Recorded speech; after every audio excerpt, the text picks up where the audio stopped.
Good evening, everyone. It's really good to be back with you again, or I should say probably morning for my dear friend Fiorella Isabella, who's currently on the other side of the ocean to me. Well, we're back with Critical Perspectives. We finally found a name for the show and the conversations that we have, which for us are very cathartic, and I hope they are for all of you also. And tonight we're going to be discussing, first of all, the situation in Syria that I recently wrote about for UK column, talking about the uptick in the Takfiri purges across Syria and the forest fires that have been, in my opinion, allowed to blaze out of control and further ethnically cleanse the ethnic minorities in the coastal regions, particularly in Latakia. So before we get into that, Fee, what are you going to look at this evening? Yeah, well, good to be here with you, Vanessa. Absolutely, we need these conversations because there's something happening every day, and I do feel like something is coming to a degree, and then I go back and think like what hasn't happened in the especially last 2 years, but really since 2020, things have seemed like they're on acceleration. And being in the United States right now has been quite just shocking for even though like I have come back. This is the longest I've been here in a while, and it's really getting to me. The conversations being had here, actually there's some positives in that. There's the lifting of the veil from the Trump MAGA people. That I'll be talking about that. Trump's betrayals regarding Epstein, the big beautiful bill, which is a literal giving in to not just big tech, but Israeli intelligence, huge corporate sectors, Palantir, AI, and all of that. That actually pinpoints to where we're going foreign policy wise in the United States. And there's a lot of that happening. So yeah, I'll definitely be talking about that. And I definitely want to talk about the perspective when it comes to Iran and how, that Tucker Carlson interview with Pezeskian really it was received very differently by the Western audience versus the audience from West Asia. So yeah, a lot to talk about there. Yeah, it's a lot to unpack. So coming back to Syria quickly, Syria and Lebanon, really. Of course, the news of the week is the Trump administration lifting of the terrorist designation of Nusra Front, or HTS, as it's also known now, of course, and therefore freeing up basically the Takfiri unelected regime in Syria to receive weapons and economic support from the United States at a very critical juncture in the region when Israel has obviously accepted the ceasefire with Iran, but we should know from history that Israel doesn't accept ceasefires unless it has another direction in which it wants to pivot. Of course, we saw that most recently with the ceasefire with Hezbollah in Lebanon back in November 2024, and almost immediately the Takfiri attack on Aleppo and the eventual fall of Damascus happened immediately after that. So, I think when we look at everything in this kind of continuum context, we understand that each section of the roadmap is not separate at all. And when we're getting distracted, as we've talked about before, with these claims that Netanyahu and Trump are falling out and et cetera, et cetera, et cetera. And, people celebrated the ceasefire. And of course, everyone is going through dissecting the war and who won and who got the most benefit out of the war. But of course, that's important. But we also should be looking at why Israel accepted that ceasefire. Where is it heading next? And what appears to be happening, the pressure now is mounting with the arrival on a number of occasions now of Tom Barrack, Trump's golfing business buddy, who's been made a very inexperienced peace envoy or special envoy to the Middle East, who's been in Lebanon heavily lobbying for the disarmament of Hezbollah, the resistance factions in Lebanon, while of course not recommending any restraint whatsoever from Israel that is assassinating individuals on a daily basis. They're encroaching further on Lebanese territory. They're digging in, they're creating actual kind of settlements and bases. They're detonating homes in the south on the border with occupied Palestine. And they still have occupied the 5 highest points in the south. And in the last 3 days, they've actually carried out an assassination in the far north of Lebanon in Tripoli, which is pretty unusual, while of course they've continued bombing the eastern flank of Lebanon in the Bekaa Valley. But perhaps the most interesting kind of discourse that is ongoing at the moment is the rumors, many of which have been generated by Israel, that Jolani has basically put some kind of deal on the table with Israel. Now, part one of that deal is to divide the 1967 occupied by Israel Golan territories up into 3 parts. One part will remain with Israel. The other third will be leased to Israel for 25 years, which of course effectively means Israel continues to own it. And Syria allegedly will get back 1/3 of the territory. The other deal means basically that Israel would get the majority of the territory that it illegally occupied. Syria would regain only 1/3. But as part of that deal, Syria would annex northern Lebanon. So that would include Tripoli and the Bekaa Valley and that whole section of the north, which Jolani is now calling Greater Syria.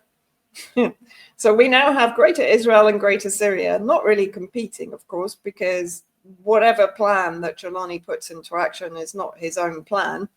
It's the plan of Israel, the United States, and the UK, because in the last 2 days, this has all been happening, by the way, while Netanyahu is in Washington courting Trump and giving him another weird present of the B-2 bomber that allegedly hit the Iranian nuclear facility in Fordo. Quite obscene scenes actually coming out from the Trump Netanyahu meetings and dinners and so on. And of course, Trump being nominated by Netanyahu for the Nobel Peace Prize. I mean, honestly, we are entering some kind of the whole dimension gets weirder and weirder on an almost hourly basis. So basically, yes, this has only been reported by Israeli media, but I am actually being told by various sources inside Syria. And one Telegram channel contacted me basically, and they said they'd also heard rumors that Jolani is preparing military factions to invade and put pressure on Lebanon, that Jolani will be perceived as the regional security, in inverted commas, enforcer on behalf of Israel and the United States. And so basically, while, you know, people here do view these claims with some skepticism, I think what we have learned from what happened in Syria is that we shouldn't take these rumors lightly, and we shouldn't underestimate the potential for there being a major threat from the Syrian region against Lebanon, but not only against Lebanon and the resistance in Lebanon, also in Iraq, because we've seen an escalation of activity, particularly in the Kirkuk region and in the Erbil region, where tribal factions are being turned against the former PKK factions and so on. There is an indication of destabilization projects being started also in Iraq. And of course, the threat to Iraq comes from the holding camps for the ISIS fighters and their families in the northeast area, which are currently under the control of the Kurdish factions or the YPG or the SDF, whatever you want to call them, among their many rebrands. And so what is clear right now is that, in my opinion, what the ceasefire is going to allow Israel to do is to obviously replenish its munition supplies, repair any equipment that was damaged in the 12-day battles with Iran, which of course were instigated by Israel. But it's also going to attempt to seriously weaken or completely eradicate the resistance in Lebanon, which then, of course, opens the door for Israel to again invade southern Lebanon up to and perhaps beyond Beirut. We don't know. I wouldn't take anything off the table. And at the same time to weaken the resistance factions, which include, of course, the PMU and Kataib Hezbollah and various other factions in Iraq, to prepare for a future escalation against Iran. And at the same time, of course, there's the issue of the Zangezur corridor, which is in the Syunik area of Armenia, so the south of Armenia on the border with Iran, where they're trying to create a competing transport corridor to the north-south corridor that has been part of the strategic partnership between Russia and Iran for more than 20 years now, actually. And America now, of course, is talking about running the corridor through corporate entities, which of course we know translates into private military corporations, just as they've done to basically occupy Gaza and to carry on the ethnic cleansing on behalf of the Zionists inside Gaza with the Gaza Humanitarian Fund's aid sites, which, by the way, are now being reduced from 4 to 1 for 2 million starved Palestinians, deliberately starved Palestinians in Gaza. So I think, we were talking about this, and I think we were correct in saying the ceasefire, while it may have been necessary for Israel because it was running out of particularly air defense interceptor missiles and so on, it's not a producer of the majority of the munitions it uses. It requires replenishment of stocks, but at the same time, it enables it to focus on the weakening of the resistance axis, having, of course, secured the fall of Syria. And now it looks like not only the normalization between Syria and Israel, but strategic security partnerships between Jolani and Israel, of course, being forced upon Syria by the US, that is, as I said, now left the terrorist designation. And using Jolani and the Takfiri forces, particularly the foreign Takfiri forces. If you remember, America originally said, we want them gone. Now, of course, they're being converted into brigades that are lining up along the eastern border of Lebanon. And there have been ISIS and Takfiri cells captured inside Lebanon that were intending to carry out suicide bombings. And it's interesting, sorry, just to finish off, the Takfiri purges of the ethnic minorities are now very much focused around Homs, which of course is to the north of Damascus, very close to the border with Lebanon and close to areas on the Lebanese-Syrian border that were traditionally Hezbollah strongholds. So it seems very clear that the push from all directions inside Syria is to ethnically cleanse the minorities that might object to the Takfiri ideology and settlement program that's ongoing inside Syria, but also to secure territory in that border area from which potentially to launch not only ground attacks, but also missile attacks and artillery attacks. There's no coincidence that this is all happening right now in congruence with Yeah. the timing of after the failed attacks on Iran, because that was a huge failure for the United States. And I think they've realized that they need to specifically continue targeting proxies, including the resistance in Lebanon. But as you said, this has been planned for a long time. I mean, this is all part of the Abraham Shields. And what we need to understand, or what a lot of people in the States need to understand when this ceasefire idea is being pushed by the likes of the United States and Netanyahu and the Israeli entity, that this is not a legitimate ceasefire. This isn't a legitimate attempt to give some sort of justice to Palestinians. And I get so irked because I am seeing that idea that, oh, we need to push for a ceasefire. We need to it's just not enough doesn't begin to uncover it, because we have the same people who are ethnically cleansing, not just people in Gaza, but the entirety of the Palestinian people, who are now attacking. They have been attacking essentially the entirety of the region, specifically to not just capture all of Palestine, but to, of course, expand Greater Israel. And what you're talking about that's happening in Syria is all part of that mechanism that has long been planned. And the Western audience is sold this idea that there is going to be a ceasefire. And Trump and Netanyahu, specifically Trump, has been waving a banner of like, oh, we're going to bring an end to this. It's going to be great, blah, blah, blah. And it's this very arrogant attitude that we know is a lie. We know what that means. It means the end of Palestinians. And specifically, I'm glad you mentioned Netanyahu in DC, because if anybody is at this point still talking about a feud between Netanyahu or between Israel and the United States, I just want to throw something at them.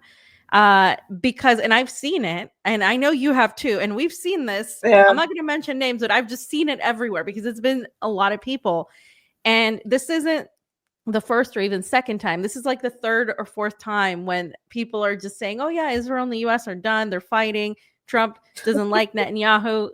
And here comes Netanyahu saying, we have one objective, one same goal. We're in this together. Why does he made fun of the people who say, unlike some of you have been reporting, he was like, when will they understand? I completed a second meeting with President Trump. I want to inform you something that will shock the various reports that come out. President Trump and I have a common goal. We want to achieve the release of our hostages. We want to end Hamas rule in Gaza. We want to make sure that Gaza does not pose a threat to Israel anymore. In pursuing this common goal, we have a common strategy. Not only do we have a common strategy, we have common tactics. This doesn't involve pressure, doesn't involve coercion, it involves full coordination. President Trump wants a deal, but not at any price. I want a deal, but not at any price. Israel has security requirements and other requirements, and we're working together to try to achieve it. Everything else that you hear and are being briefed on is folly. It's about as accurate as the reports that you had before the Iran war, about the great tension between us, about the great disagreements between us. And I say, when will they ever learn? I don't know. It's not important. We're continuing, we're pursuing this, and I hope with impending success. Mr. Prime Minister Netanyahu, is pushing out Palestinians to countries where they have no connection to going to make Israel safer in the long run? We're not pushing out anyone, and I don't think that's President Trump's suggestion. His suggestion was giving them a choice. You have a choice. Where do you live, madam? Where do you live? In D.C.? Are you an American citizen? Yes. Do you think you have a right to go to another country if you seek to do so? But, sir, the Palestinians should have that right. It's called the freedom of choice and nothing more than that. Sir, No Prime coercion, Minister, no forcible dislocation. If people want to leave Gaza, they should have the right to do so and not be held at a point. And I, what I said to that, I said is, the Israelis, the Zionists, people like Netanyahu, who are absolute psychopaths, pure evil, they're telling you everything truthfully. Like they've told us how they want to eliminate all Palestinians, including children, including babies. They've told us that they don't want a two-state solution, that they don't want any of that. They've told us that the United States is literally shared in this goal and this objective of making sure Israel expands.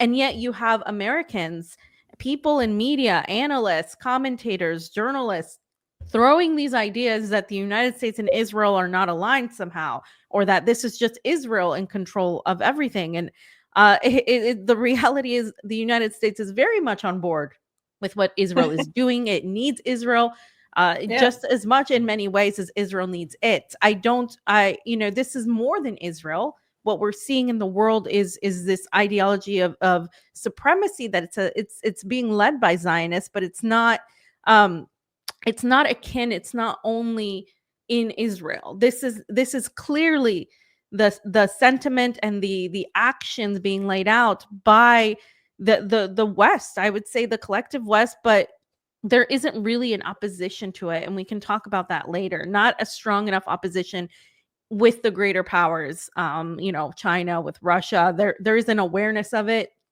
but there isn't really a full-on understanding of what this is, I think. And I had to comment on that because there is no feud, there is no misunderstanding.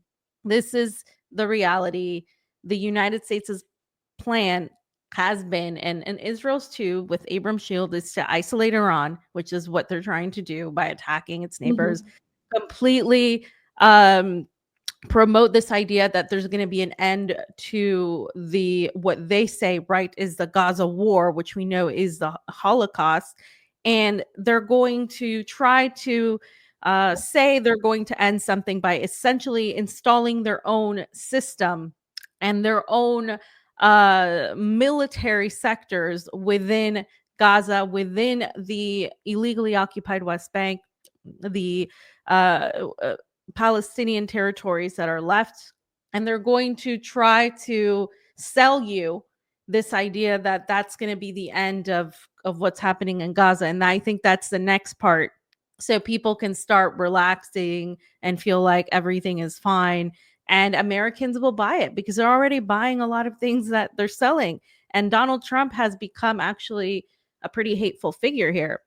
When because of the last few months of BS and complete and total disaster that's happened, and Iran has come out of this extremely well in many ways, but the danger isn't it hasn't gone away, and I'm glad you pointed that out regarding Lebanon, and you pointed that too this months ago, I think, when we said, where is this going to next, at least a few weeks ago.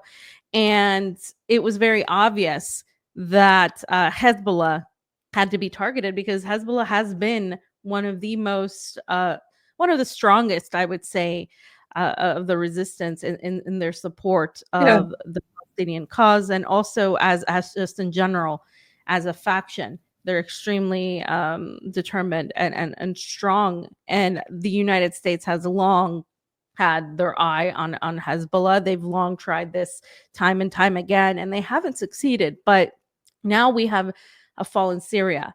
And so I think for people who think this is all just, this is Syria, there's Iran, or there's, the big, beautiful bill, all of these things are entirely connected. And that's where our money in the United States, the Pentagon, and all of this is going. It's directly going to fuel this war against the resistance, this war essentially against the entire region that is resisting intervention from the United States and Israel.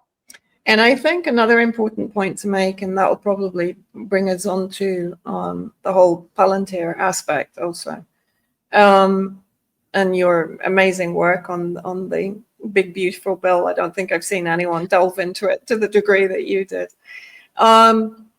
But if we look at, a lot of people have picked up on the fact that, of course, Iran has an independent banking system. Syria had an independent banking system. But also Hezbollah has an independent banking system. And while it's not a state actor, it's a non-state actor. Hezbollah has huge popularity in Lebanon. And I was talking about this the other day, about the fact that they have their own banking system, whereby anyone in Lebanon, they don't have to be part of or affiliated with Hezbollah. They can bring their gold deposit it, and they're given the equivalent of the value of the gold in a loan, right? And the gold sits there. It doesn't gather any interest for Hezbollah. And when you've paid off your loan on the agreed payment scheme, you come back and collect your gold. So there's no loss whatsoever involved in it. It's just basically you're taking your gold from your house and you're putting it somewhere else. You're taking the money to carry out whatever project you need to do. And then you can go back and recover your gold. And of course, this is complete anathema to the World Bank and the IMF and Western banking investment paradigms, right? Which is totally based on usury and exploitation and extortion and enslavement, debt enslavement. And so all of these countries have a system which does not reflect the need of the US-led supremacist bloc to enforce their own form of debt enslavement on whatever country they're targeting.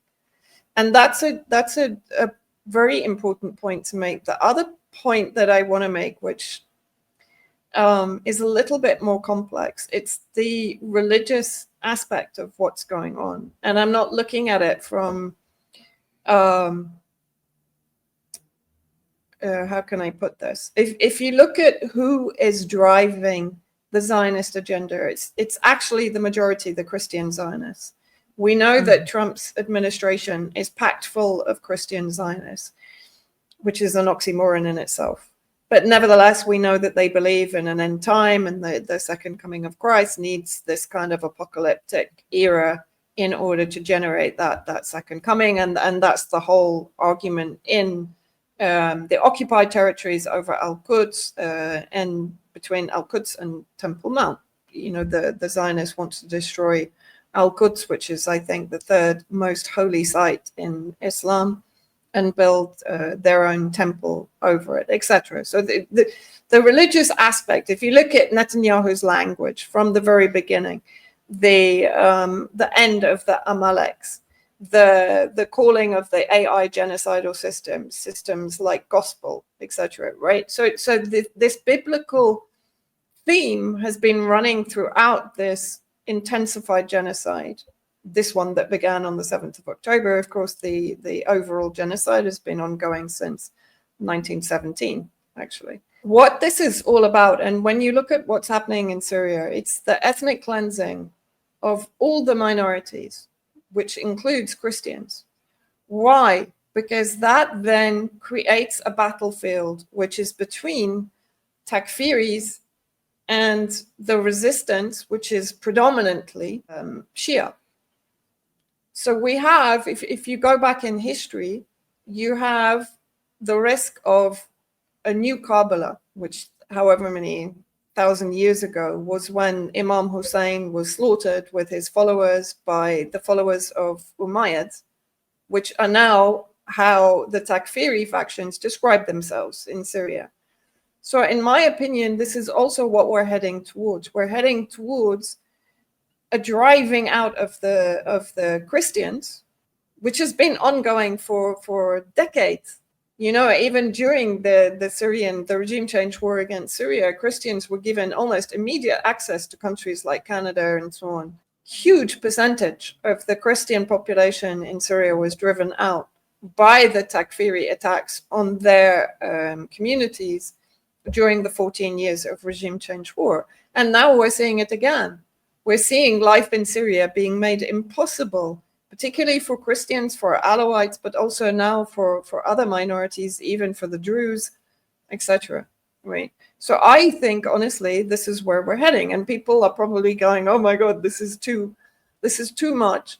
But if you look at it another way, and you look at it with Zionism and Christian Zionism, and therefore the US as the driving force, the GCC bloc, so that means Bahrain, Saudi Arabia, Qatar, UAE, as the GCC bloc, that are presenting themselves as this Muslim unifying force, bringing in global capitalism to the region and peace, which a lot of people are falling for, by the way. A lot of people have been messaging me recently and saying, but this is really good. Until I say to them, what does Muslim unity mean? What do they mean by this? The people that are selling this, what do they mean by Muslim unity? Do they mean unity with all Muslim factions? No. They mean Takfiri unity. They mean Umayyad Muslim extremist unity, because even moderate Sunni Muslims will reject this ideology. And they're also being targeted, by the way, in Syria. So it becomes very clear to me where we're heading right now. And if you want to put it in more realpolitik terms, it's the GCC against the Iranian bloc. It's led by Saudi Arabia and the whole GCC bloc, backed by the Zionists and the US and the UK, against what they perceive to be the Iranian bloc, which to some degree brings in Russia and China also. Mm-hmm. I don't know if that makes sense. Yeah, no, it makes a lot of sense, and it's also been outlined entirely. I mean, the thing about the Zionists is they tell you exactly, and also the United States in many ways, if you pay attention, they tell you exactly what they're going to do before they do it. You just have to pay attention. And they have literally said, we're going to use the GCC, the Gulf states, to isolate Iran. And it is very frustrating, I think, to see people fall for that. When you talk about Arab unity, it doesn't mean, or it's not supposed to mean unity against the enemies killing you, right? The enemies bombing you, because that's essentially what it means. In greater, I would say, aspects of geopolitics, that's who you're aligning with. That's who they're aligning with against, their own people. And I think that there is a criticism to be said there, with that. And the religious aspect, I think, is also, we can get more philosophical about that. But it is extremely interesting that there is such a thing as Christian Zionism, because in many ways, Christians are being slaughtered by that very entity. And there's nothing Christian about a Holocaust or a genocide.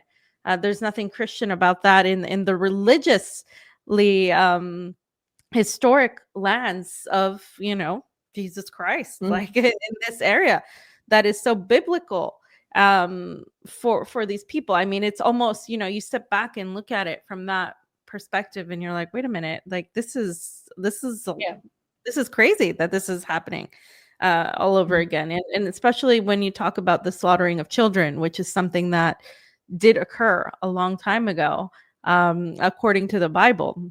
And it's historically has been the story within, the Jewish, the Torah and the teachings.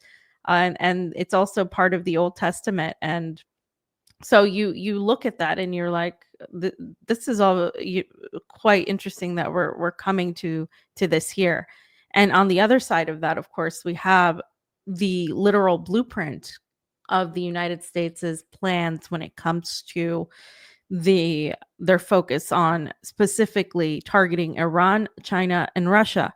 And I guess my question, Vanessa, to you before we head on over there is, what do you think is then left for Russia to do? Because from my perspective and my years now of being there, it has always led, and we've talked about this numerous times, a soft spot for Israel, not just culturally, because Russians are there, but beyond that. And this is direct interference. We're seeing it with Azerbaijan, and we're seeing it with the economic interference also from Turkey, the betrayals coming from the sector, which are essentially attacks against Iran and Russia from the West. Another front, they're being attacked yet at another front. And you're seeing that there seems to be, from my perspective, a realization in Russia as to what the attacks against Iran were.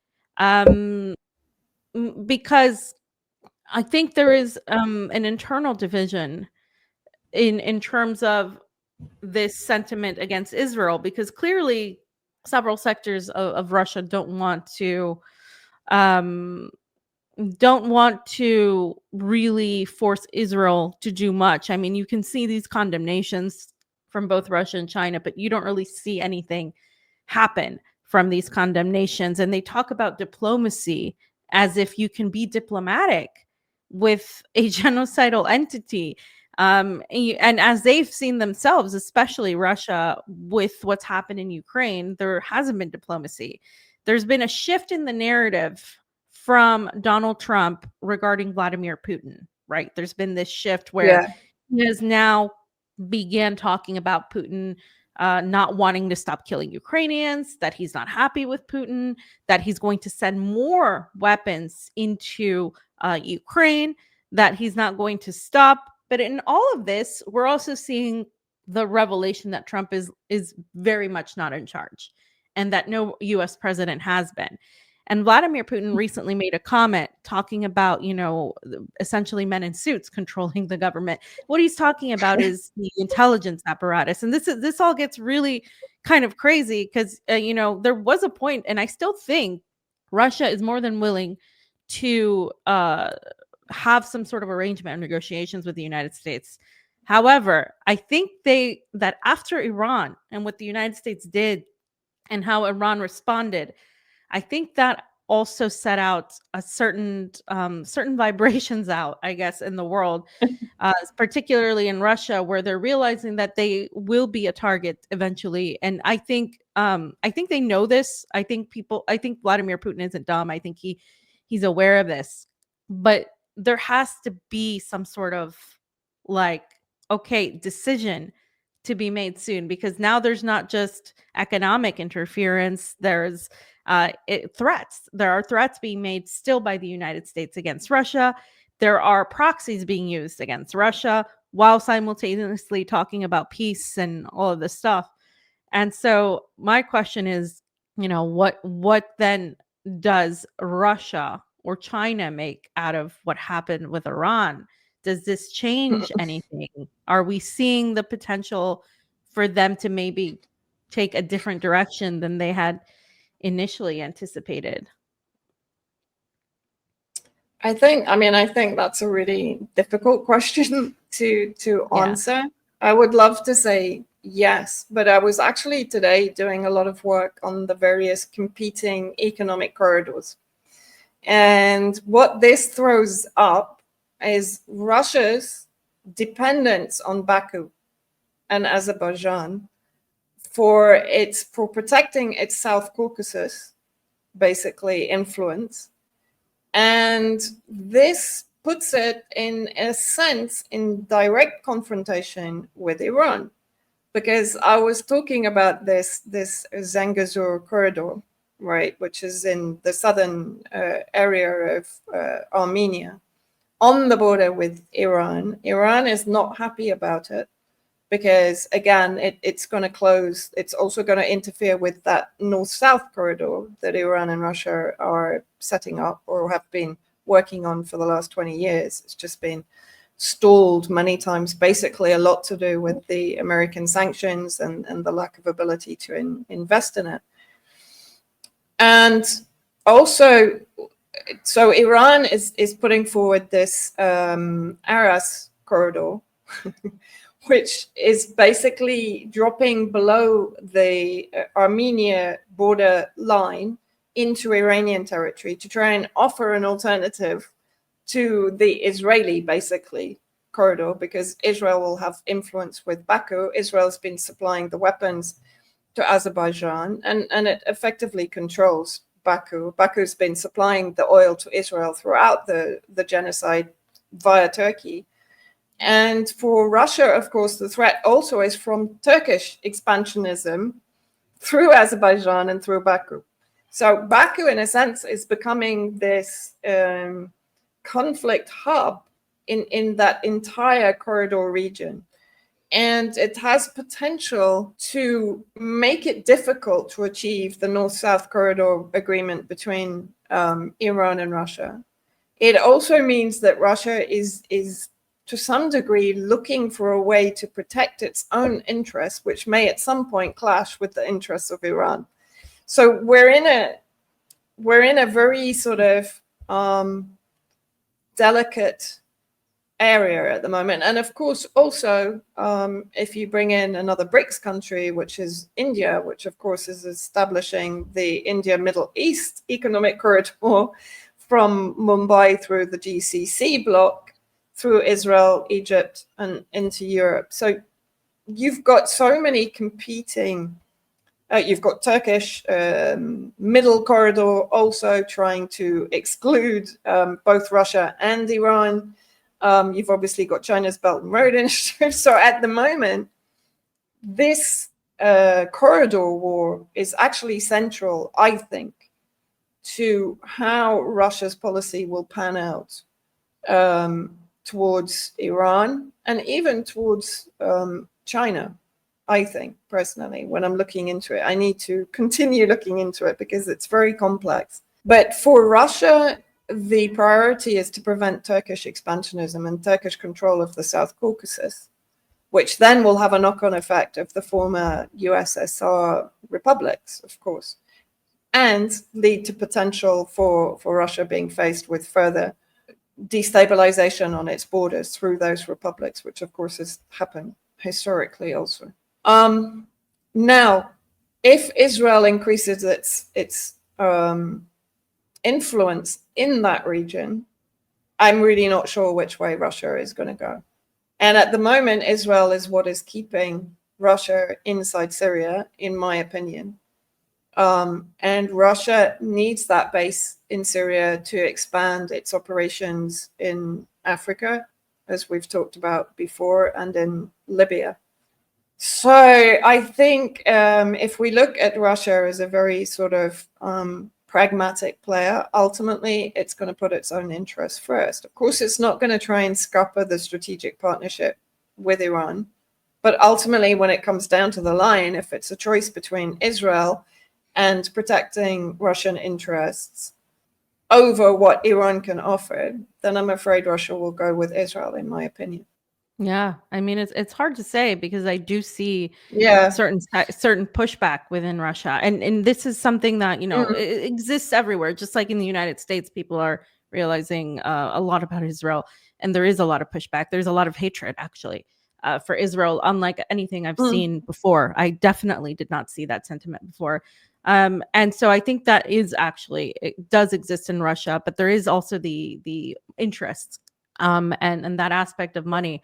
And the influence of Israeli Zionists within the Russian sector. So I think that's a question that we'll have more hints as to how that develops. And yeah, I also need to look further into that, the economic corridor wars, I guess, because when you talk about real politics and you look at pragmatic players, right, like Russia and China, which both are, that actually points to a lot of things as to how and they also proceed. Not forgetting what Robert Kennedy said, and he couldn't have been more blatant even before Trump was elected and before Kennedy came on board with the Trump campaign. He was very clear about what the role of Israel was for the United States, and it was effectively to prevent any growth in influence and power of Iran, Russia, and China.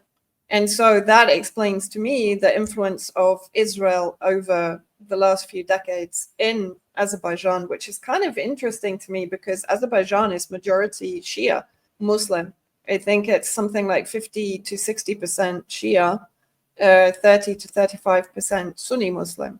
But still, Iran is worried about the potential for Turkey to stir up nationalist fervor among the Azeris that are about 16% of Iranian population. So it's not a negligible percentage of Iran's population.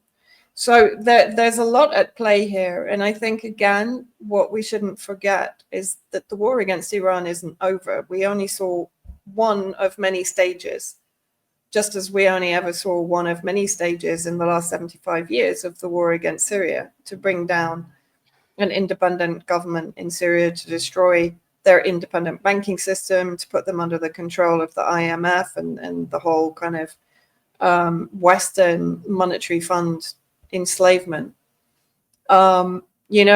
this is always my problem with many analysts, and the thing is, when they accept the pause as being something permanent, they have an effect also on people in the region, because people in the region are still very affected by Western media and even independent Western media commentators, right?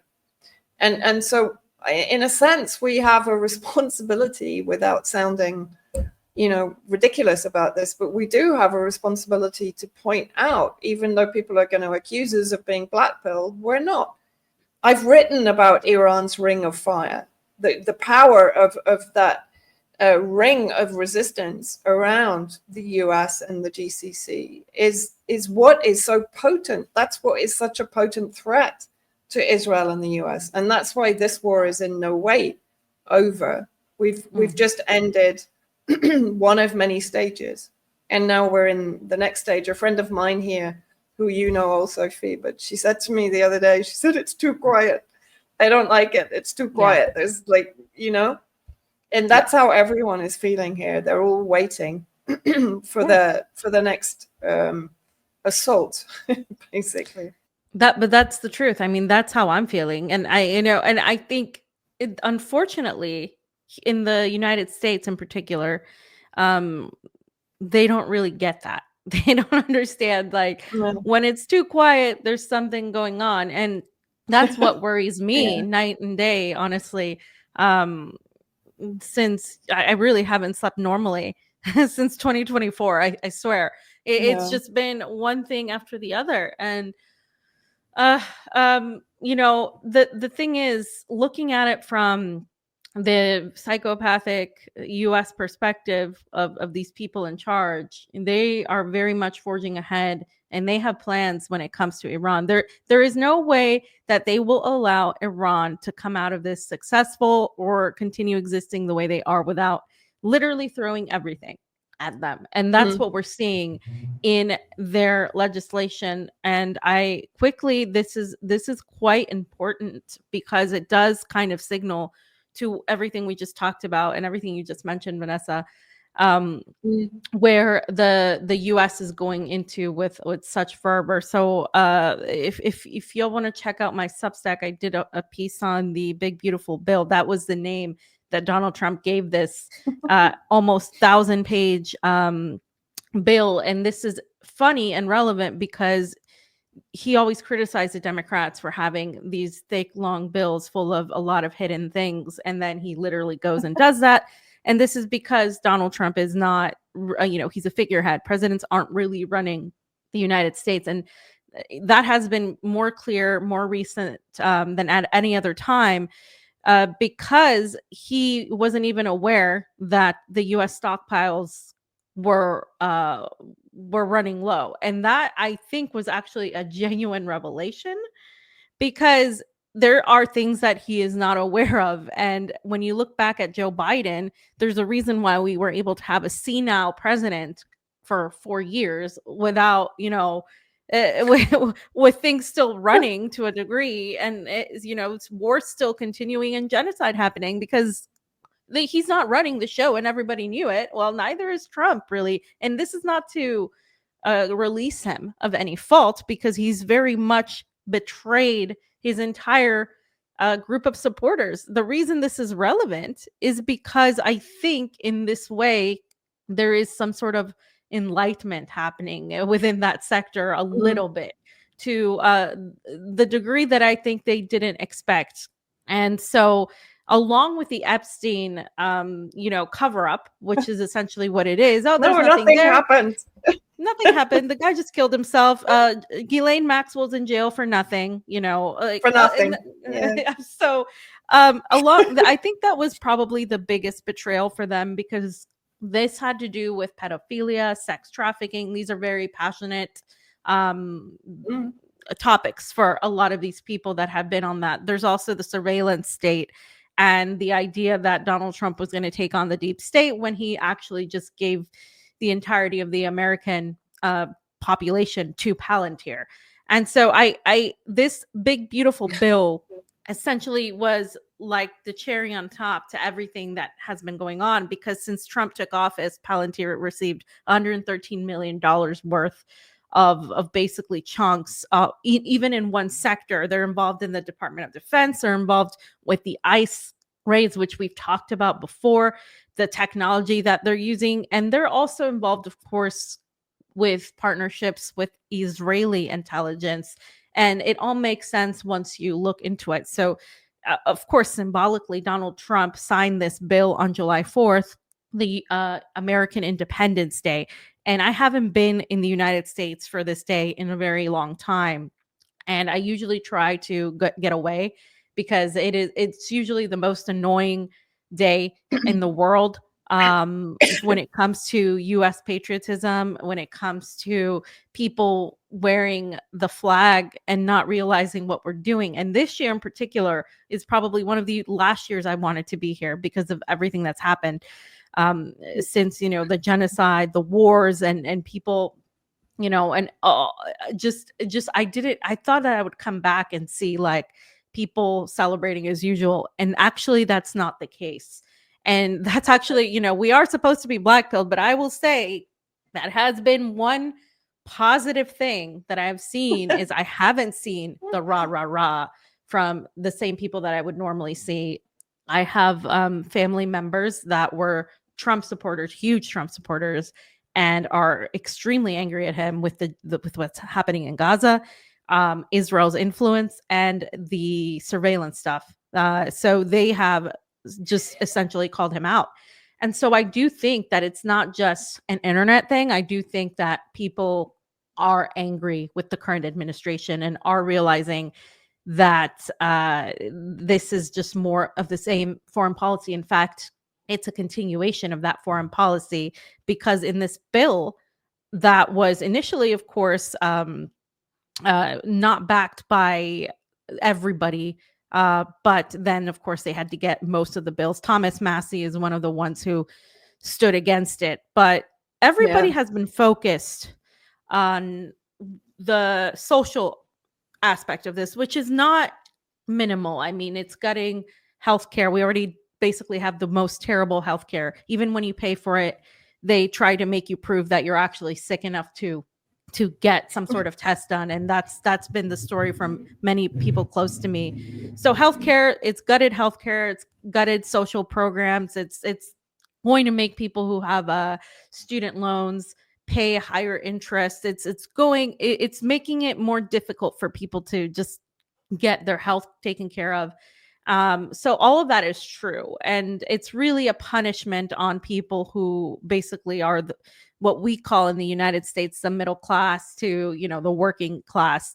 However, what people have failed to talk about, and what Democrats won't talk about, because this is also their war plan, is the sector that is related to the defense spending. And in this in particular, we have to talk about how this is a merging. I think one of the first times we're seeing so much AI being put into the forefront, and drone repair, drone warfare.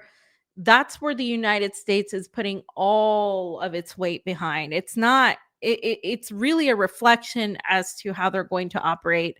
The only amount of money being spent domestically is to spy on the American people and control their movements. So we're talking about, for example, the border policies, right? When Donald Trump came out and tried to get people on his side to vote for him, he was talking about reining in illegal immigration. But now he's building these prisons. And then people were saying, well, this is okay because he's going to clean up house. He's going to get rid of these undocumented people that shouldn't be coming in here. He's we're taking care of business. And in reality, though, we are building more prisons that we don't need.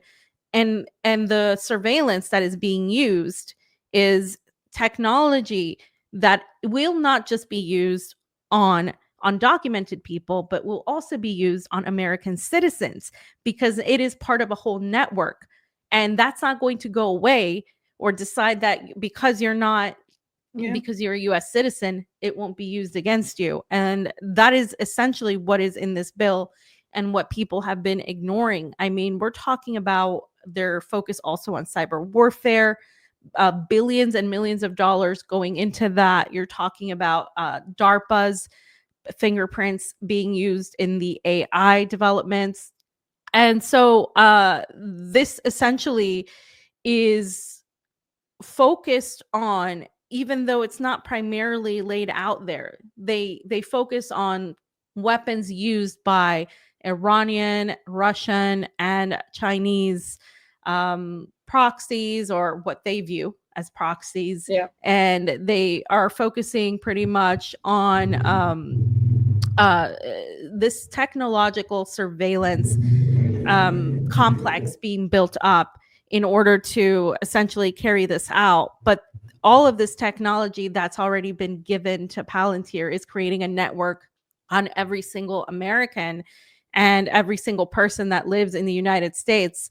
And it's almost like they're bringing the war, the technology that they use abroad on their so-called enemies, and using it against their own people, while continuing to put funds to continue the wars against Russia, Iran, and China. And the reason we know this is because they're focused on the particular combating the missiles, the same missiles that China uses. So they're focused on that, the same missiles that Russia uses, and they are looking into specific regions in the South China Sea. So when we talk about all the geopolitics that we just talked about, there is really no break here.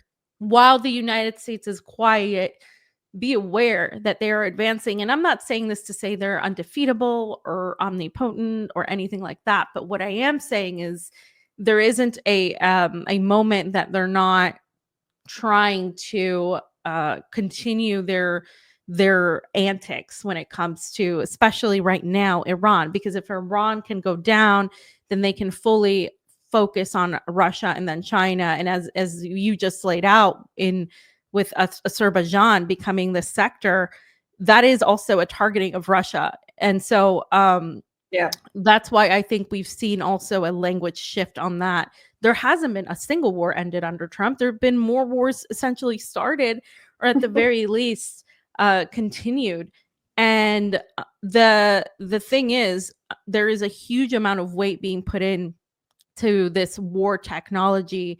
And one of those things is, I don't know, I'm sure you've heard about this one. It's the Golden Dome's missile defense system, right? And this is like, it's very similar to the Iron Dome. And so you know that there's a definite conversations and traces between the Israeli apparatus and the United States, because it has essentially the same name. And basically what this would do, and this is Trump's project for the United States, is it would basically be the Iron Dome for the United States. And there's putting so much money into this. Why would they do that, right? Why would they be doing that if they weren't anticipating something? And we talked about the potential for false flags. We've talked about, July 4th has come and gone and there hasn't been anything, but we also said that would have been too obvious of a date. Yeah. And so I just have to point out that what it seems like the blueprint for the next Trump administration, and actually beyond the Trump administration, because some of this goes through after Donald Trump is here. And this is how you know that it truly doesn't matter, because either way you would have seen this carried out. You have a specific Israel and Indo-Pacific focus on billions for the Indo-Pacific. So you know that they're going to build infrastructure there against China. There's also army exercises laid out against China. There's missile defense being built in Guam. And they're also replenishing their stockpiles, which are low, apparently.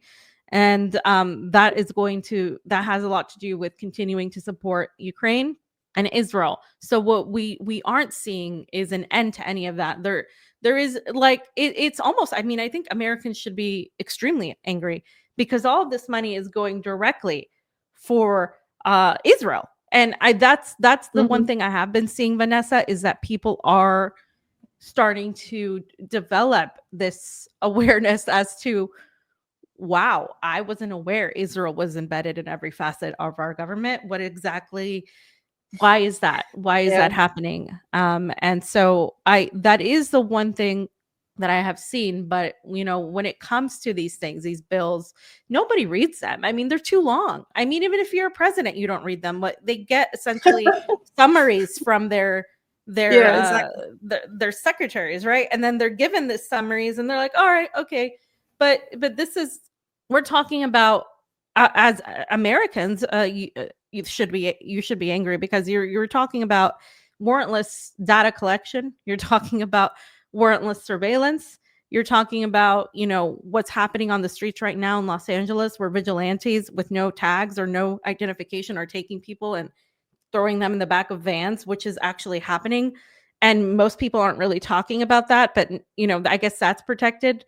And there is less and less and less freedoms for people in the United States, while simultaneously the war machine is just, you know, full throttle. And so there needs to be that connection made between what the geopolitics is at on the world stage and what's happening in the US. And we can talk about how great BRICS is and how it's going to provide a different new alternative. But before any of that happens, one, you still have the United States going to throw everything at the table until it can't.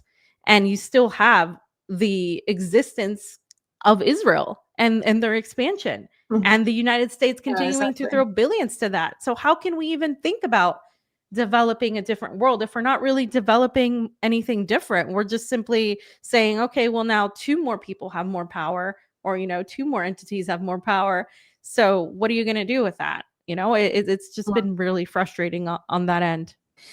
Yeah, and I think, you know, you made a really good point there. Nobody is trying to knock any attempt to create a non-aligned axis, which is what BRICS represents.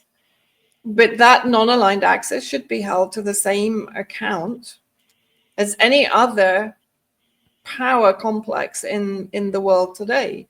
Of course, it's not going to be equivalent to the destructive policies of the US-led Israeli bloc, which includes, of course, the UK and the EU, et cetera, and the GCC, and so on. Right. But still, if we're going to celebrate, or if we're going to perceive BRICS as being a true alternative and a bloc that does uphold international law, which has been shredded by the US and Israel and the entire filthy alliance, or satanic alliance is about the best way I can describe them right now, without getting into hyperbole. But, you know, you run out of descriptions.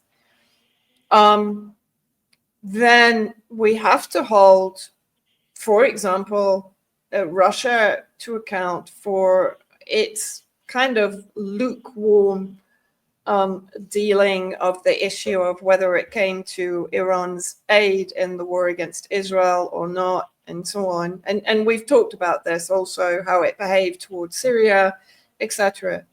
But even for China, you know, the fact that not only is it pretty much number one in the trade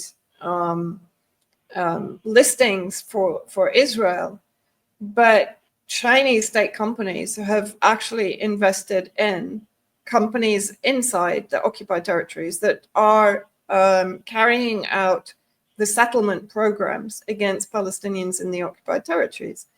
So we should be engaging with China over this and saying, no, that's not on, because Israel is an entity which is violating every single humanitarian law that has ever existed and every single international law on the rules of war and occupation and so on that have ever existed. So if you're going to put yourself forward as an alternative to the US law-breaking bloc that has destroyed global security, right, then you have to adhere to the global security that you're purporting to uphold. Otherwise, that image is fractured. And I think going forward, we can't just be looking at another alternative, which when it comes to power, is it then going to do exactly the same as the United States?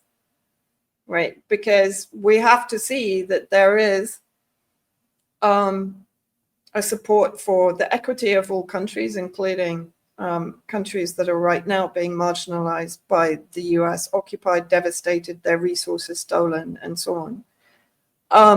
And so that, I guess, is my view about BRICS. I'm all for an alternative, but I want to see the alternative providing something that is going to provide humanity with a better future than we're seeing being rolled out, right? Across the world, across the globe. And coming back to your point about the continuity of presidents, it doesn't matter, the whole uniparty thing, which is a fact.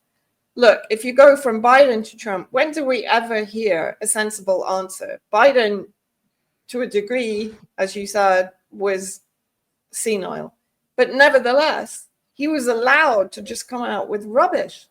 But Trump's no different. He doesn't give a single direct answer to anything, and he flips and flops from the morning to the afternoon, right? But this is deliberate because, as you said, they're not in control. So no one really cares what they say, actually, because damage can be mitigated. And to a huge degree, Trump is sowing confusion, which is what they want. They want a confused public. They want people going from this policy to the other policy and, oh, he's just contradicted this policy. Of course he is, because he's not in control. The roadmap is continuing regardless of what the Trump caravan does on it. Doesn't matter.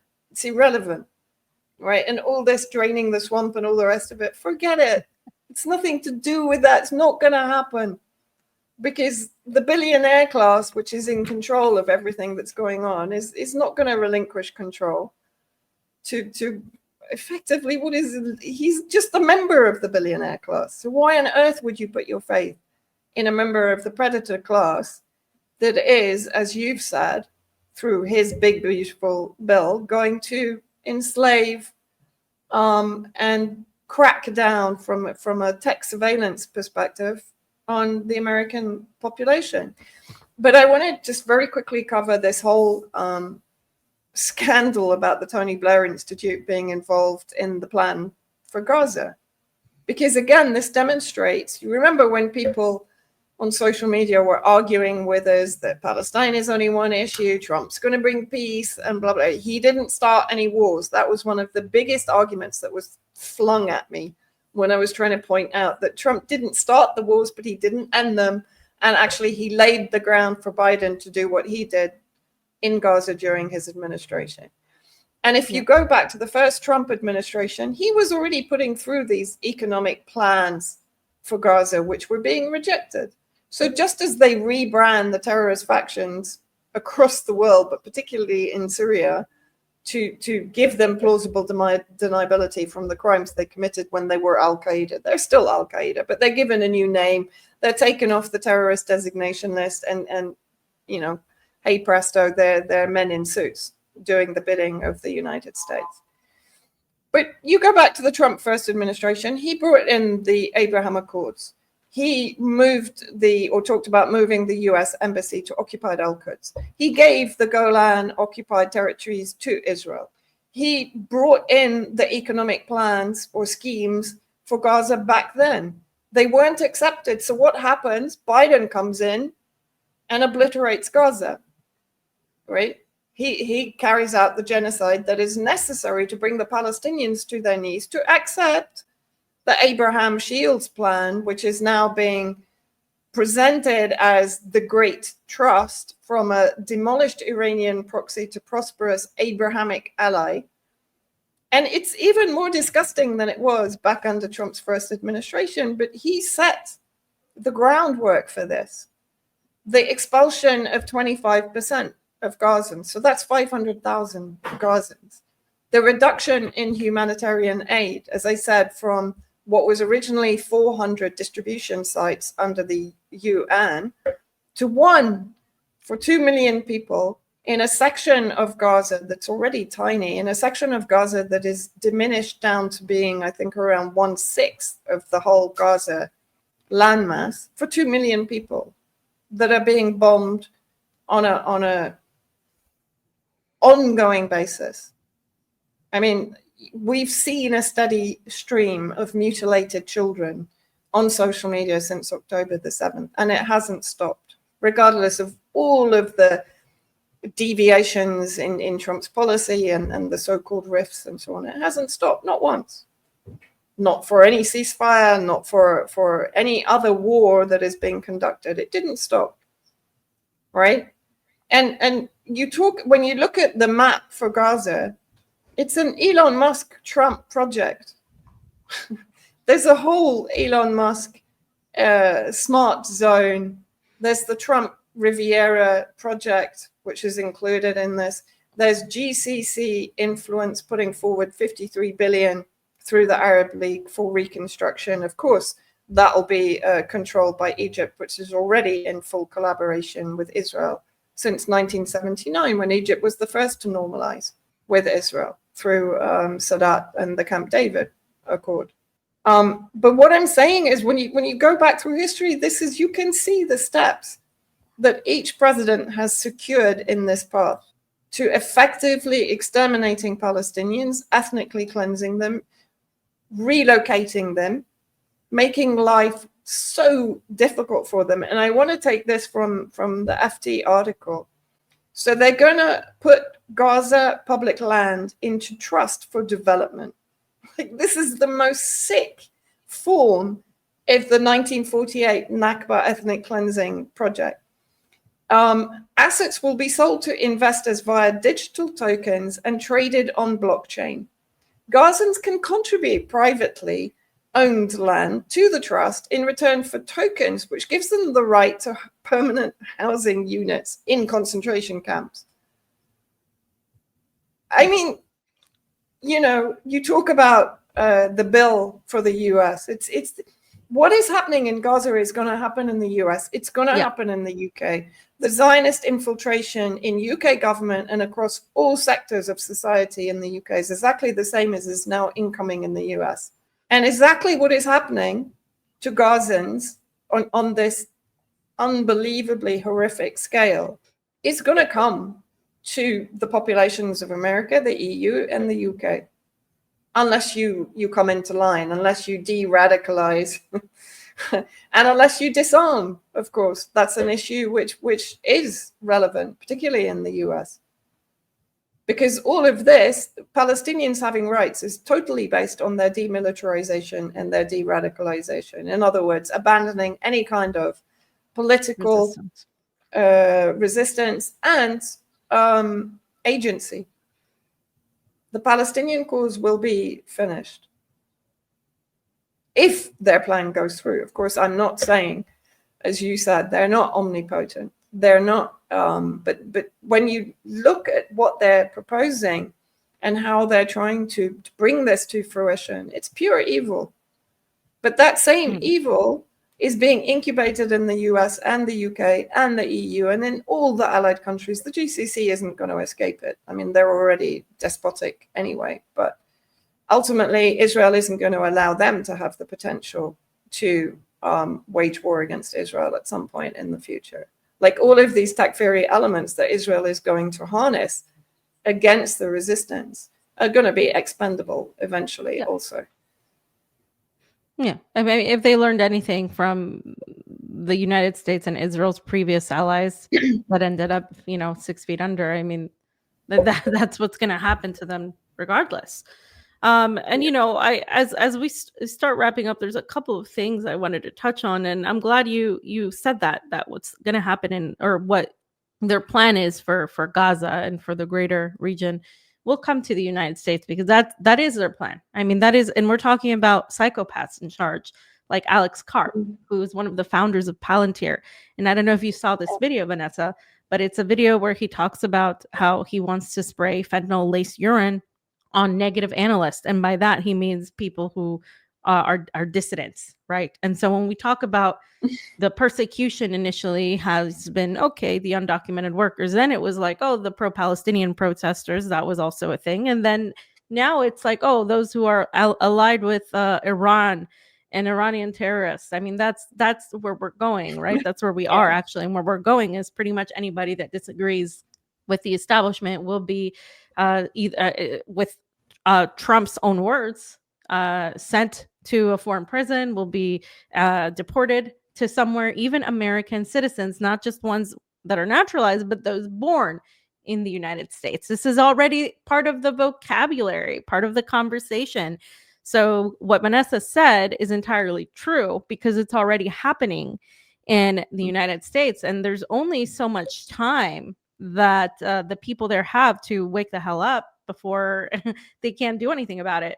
And that is why this is such a big deal, because it's not the most snazzy topic when you talk about big tech or surveillance, but it is a huge part of what's going on geopolitically, and what we need to look to. And that lack of understanding of what's going on in West Asia is a huge blind spot for many people in the United States who have just simply think that that's the way the Middle East is. That there's always wars, they're always fighting. This is what they say. Oh, it's just just these religious wars and blah blah blah. They don't really know anything about people in Iran, and that's one of the reasons why I think that this interview with Tucker Carlson pointed out the wrong things about what was actually up for discussion.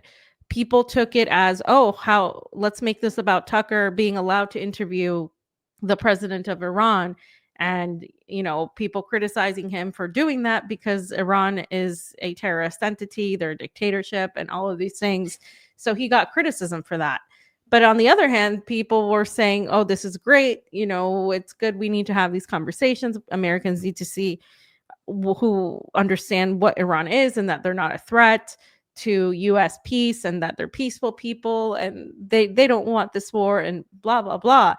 But what wasn't really being discussed is why people from the region, people who are from Iran, or a lot of people who live in neighboring states, were upset and actually didn't receive this interview, not because of Tucker Carlson or anything he necessarily did, but because of Pezeshkian's performance, the way he, in my opinion, and I think there's a difference because I have been there, and I don't generally live in the United States. For me, it came off a bit groveling, a bit submissive, a bit weak, or actually a lot weak. He came off as belittling the Iranian strength, and sort of attempting to promote this hippie kumbaya attitude and diplomacy with a genocidal entity that is literally murdering and has murdered entire families and his own people. So for me, that was what I saw and felt. But for the vast majority of the American audience, they thought this is a good thing. At least he's going out there and having these conversations, and they focused on the American perspective of Iran being enlightened. But it's kind of like, what's the point to enlighten some of these Americans who aren't, at the end of the day, not going to sacrifice a single thing for what the United States government does to Iran? And that's the thing I grapple with. Like, I'm glad, yes, that there are some people who are completely unaware of any political notion of anything, that maybe see Iran as maybe not a threat, because this is what we grow up with. The same way China and Russia are evil, so is Iran. I mean, especially people who are a bit, I guess I would say 50 years old and above, they've been told Iran is going to kill them all and attack them, and this is what they believe. So in a way, I understand the perspective that, okay, well, maybe now people think that less because of Israel, and how they've essentially ruined their own reputation by their just complete and total the demonic actions that they've been doing. But I think it's more, there's more than that, because the focus shouldn't be on the how Americans will receive it. That's not the point, you know. That's not really what we should be going on about. And it seems like there's still an attempt to appease the Westerners that it should be actually irrelevant, in my opinion. But I don't know. Let me know what you think on that. I guess, yeah, I mean, I'm in total agreement with you. But I think what for me is kind of interesting, I think if for example, this was a ploy by the United States to show a weak Iran, and to kind of bring in the reformist government representative to pivot back towards the US again and kick off the negotiations, even though Israel and the US were the aggressors without any provocation whatsoever, right? So you would expect any other nation, I mean, if, for example, well, we wouldn't even be having a conversation if a country had aggressed the US, that country would just be no longer existing on the planet today, right? But I think for me, if I have to look at the positives, when Pezeshkian was elected, it was after, of course, the mysterious death of President Raisi and the foreign minister Abdul Hayyan, which did leave a degree of a vacuum in Iran from a perspective of the government being very much aligned with the IRGC and with the supreme leadership, with the Ayatollah and so on, right? Then the election was for very much a reformist government led by Pezeshkian.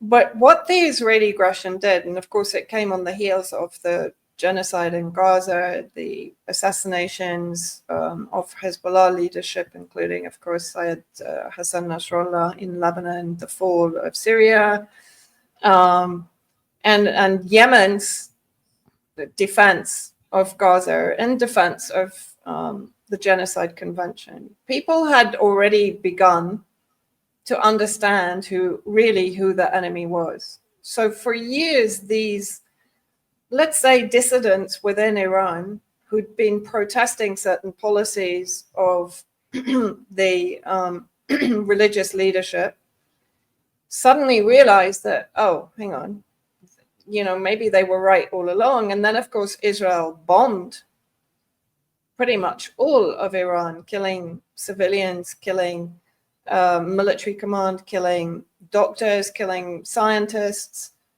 Whole families of nuclear scientists were wiped out. Civilians, children, women. Suddenly, the people were united behind the IRGC, Ayatollah Khamenei, and the army, because the three sections, if you like, were working together. So I think now Pezeshkian coming out and kind of not honoring the courage of Iran and the Iranian people, and not honoring the martyrs, it's very important in Iranian culture.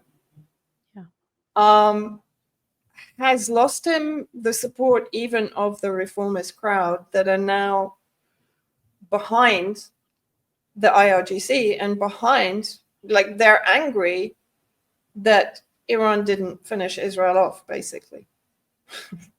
So I think, in a sense, I mean, I do agree with you, but at the same time, I think it's played against the US. And maybe, for all we know, that was why Pezeshkian was actually allowed to go ahead, because he's not known to be a good speaker. In Iran itself, he's not known to be very good in public. He's not known to be a good speaker. So there is also potential that they kind of set him up for a fall in that way. That's just my interpretation, by the way. I don't want to speak for Iranians, but it's you know, that's what I'm now seeing. I would see now there's a collective support in Iran where there wasn't before for a stronger response to Israel and the US should they restart any kind of aggression against Iran. So I think in a way it's sort of, I try to look at it positively, and I try to see that actually in another way it is a victory. Because in a sense, it's shown to the West that, well, hang on a minute. I mean, this guy is not aggressive at all. He's not really, he's not doing the kind of death to America stuff. He's not, do you know what I mean? But at the same time, that's what he's effectively done, because he's shown the crowd, my God, if the country's under attack, this is what reform means.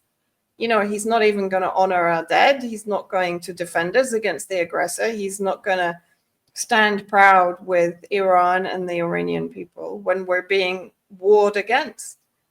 And there was a really interesting comment someone made on X, an Iranian commentator. And she said, look, we grew up in the Iran-Iraq war, so we understand what it is for the country to be attacked. But the young generation have never experienced it. So this is the first time they've experienced it. And now they're feeling like the generation of the Iran-Iraq war felt back then, and they've carried that through until now. So they understand who the enemy is. Now the younger generation have got an understanding of who the enemy is. So it's changed the demographic of support for defense against Israel, against Zionist expansionism and US supremacy. So I don't know, like I am completely with you, but I'd been thinking about it while you were talking, and I was like, actually, it kind of makes sense to me because it's played against him and against the reformists. Yeah, kind of like how Trump, and what the lack of revealing the Epstein stuff, the complete and total abandonment of that. It's like, it's almost like they didn't, on the US end, they don't think things through. So I think it was like a lack of thinking it through and understanding how this is like turning people against him. Well, now, I think, a lot of people in Iran know who Pezeshkian is and what he represents. But I think it did expose to people who may not have known, like why you need the IRGC, why you need the resistance, they're there for support. And I think it would be absolutely ludicrous to think that this is over at all. I mean, as somebody from the United States, and just even understanding this playbook that is reused time and time again, like as you said, they rehabilitate the terrorists, but they also rehabilitate their plans for destabilization, for attack. And it's the same plan over and over again, and it's not going to stop. And the only way to stop it is by being ahead of them. And there shouldn't be any sort of point, I guess, of rest when it comes to what the United States is doing, because I assure you that they're not resting their laurels. They're not going to do that when they see such a threat that Iran would be to greater Israel. And when this administration is full of Zionists and full of the Israeli intelligence apparatus, then how is that just suddenly going to stop and be forgotten when you have Netanyahu in DC once again getting the red carpet and giving off a Nobel Prize nominations while there's an ongoing genocide being done by him and essentially the United States with its help. That they're not going to stop. And I think that there's I do think that in some ways the exposure of the peacefulness of Iran and Iranian people is actually something that many Americans maybe wouldn't have accepted until now, specifically in Israel's actions. Because just like the United States and Trump are doing, Israel is also doing has done tremendous damage to its reputation. It hasn't stopped it because they don't really care about that. But I think this generation of Americans that weren't around during the U.S. war in Iraq, that were children, like babies, because some of us were children, but they weren't even born yet, or they were extremely young, is I think they're getting a glimpse as to how this has been yet another manufactured war, another manufactured hatred against the entirety of the Middle East, as they see it, and are becoming aware. So we are ending on a positive note here, as to, I guess, the gained insight and awareness from all the insidious, violent, and destructive events that have occurred in the last few years by the new generation of people. It's sad because this shouldn't be what's happening, but it is what's happening,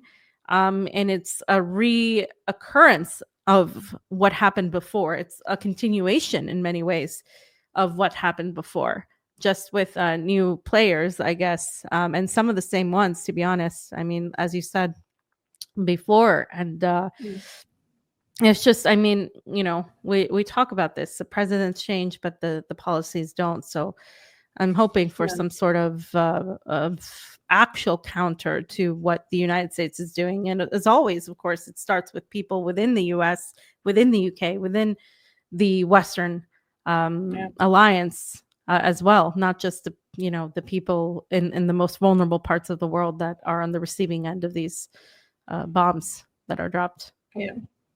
Yeah, absolutely.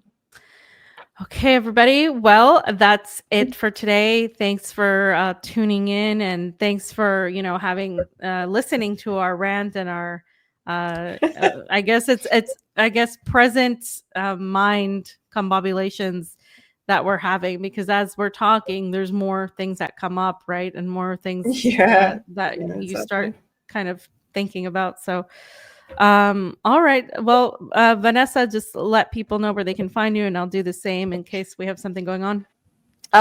Yeah, you can find me mostly on Substack, Telegram, and X. Sorry, the cat is back.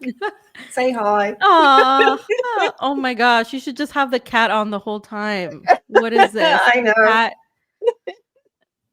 He just wants to be part of the critical perspective. He does. No, he just wants to destroy the equipment. That's what it really comes. He's like, oh, shut up already. You humans. So yeah. You. Okay, and well, I'm on Vanessa Beeley everywhere on that. Sorry. Vanessa Beeley and her cat everywhere. And Fiorella Isabel on Substack, Fiorella Isabel M on X, and we'll also put this on YouTube. And yeah, so keep tuning in, and we'll be doing this as often as we can with our crazy schedules and international events happening all over the world.